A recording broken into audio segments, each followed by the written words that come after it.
everybody? Welcome back to our 2023-2024 season previews, and we continue on today with the Calgary Flames. So, obviously, the Flames last season was a bit interesting, and we're just going to get into it right away here. In 22-23, they had a 38, 27, and 17 record for 93 points. They were 16th in the NHL, so, dead in the middle, and they missed the playoffs. Look, it was a year where they made a lot of moves in the previous offseason. I made so many videos, and I feel like I bring it up every single video that I talk about.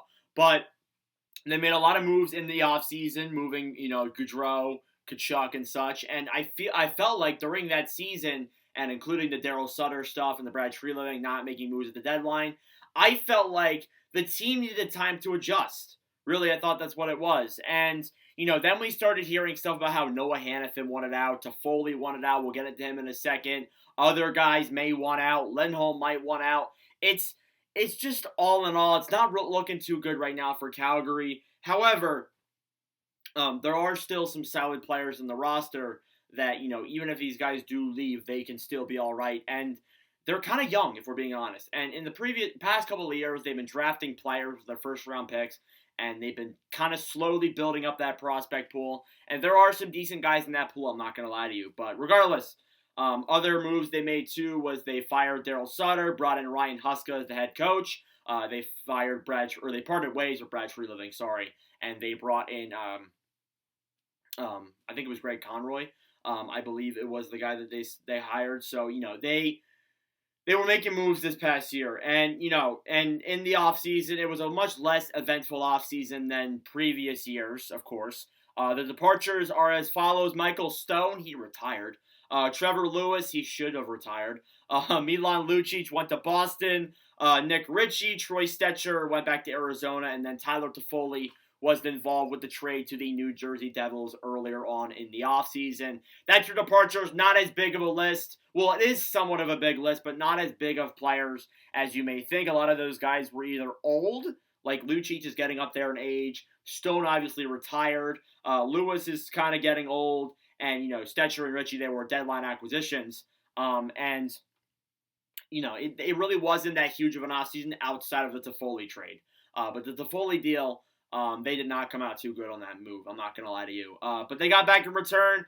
Their only key arrival that I have listed is Yegor Sharangovich. Honestly, I look at that right wing side. He's probably first line. I'm not saying he will be first line, but there is a good chance that if he plays well out of camp, he could be just the first line center. Or the first line right wing, really. They are weak down that right wing side as of right now. Now, they aren't that weak, but they're still pretty weak. Let's look at their lineup now. This is via the Daily Faceoff. Your top six goes as follows. Jonathan Huberdeau, Elias Lindholm, and Yegor Sharangovich as your first line. Dylan Dubé, Nazem Kadri, and Matthew Coronato as your second line there. So Coronato is an interesting one because he is a prospect that is coming out of the system after playing a few years down below. And of course, we haven't made the prospect pool overview yet on the Calgary Flames. We will soon.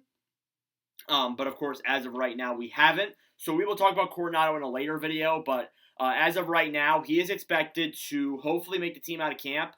And odds are, if he does, he could be playing second line. It is very possible. They can move Blake Coleman from the third line to the second line and put Coronato down there. That is also possible as well. But honestly, that's probably going to be your top six. Still pretty solid. It's not terrible. If Jonathan Huberdeau can have a good year, then I think they will be better offensively. If Kadri can have a much more improved year, for sure. Lindholm keeps playing the way he does. He could even contend for a Selke this year. Now with Bergeron being retired, I think there's a much greater chance for other guys like Lindholm, Barkov, etc. to really get shots there at getting Selke. So Lindholm could be the one that gets it next year, but of course, we shall find out.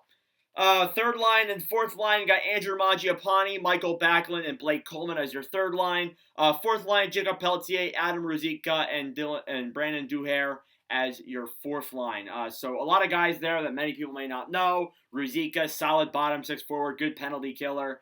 Backlund, not bad there as a third line center. Mangiapane, honestly, in that past year, he did not play too well. So you really need a bounce back year out of Andrew Mangiapane as well, along with some of the other guys on this roster. Jacob Pelletier, obviously, like Coronato, one of those prospects that's supposed to come up, play well out of camp. If he does, he'll likely be the fourth line winger or play on that fourth line. If not, one of Stromgren or someone else is going to come up and probably take that spot from him if Peltier is not ready. But regardless, some of the fill-in players you have, you got Stromgren, Rooney, and Cole Schwint as well. So, of course, there, Rooney is solid, fifth-line center, could be a good depth player, coming for a few games, and, of course, same for the other guys as well. Your defense, still still a pretty good defense. Noah Hannafin, Rasmus Anderson, your first pairing, Mackenzie Weegar and Brandon Tanev as your third pairing, or Chris Tanev, sorry, as your second pairing.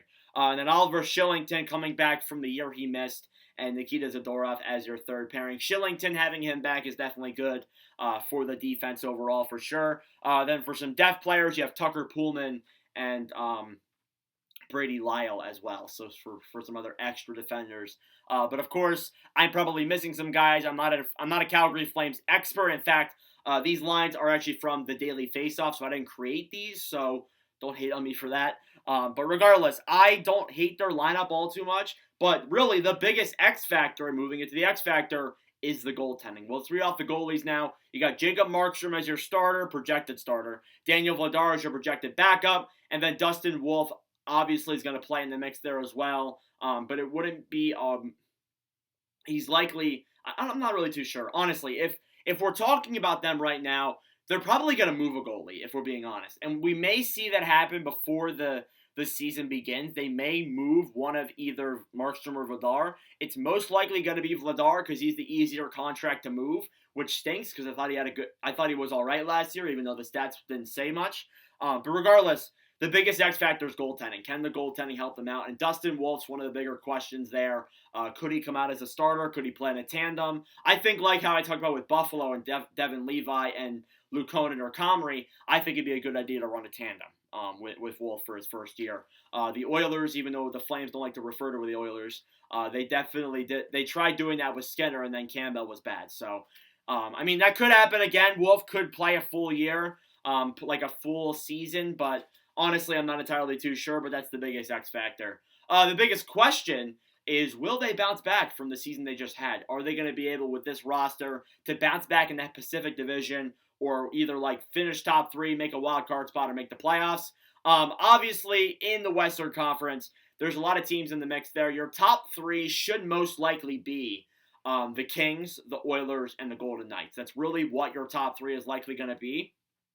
So I would imagine Calgary's going to likely be battling with Vancouver, Seattle, maybe Anaheim too if they're in the mix.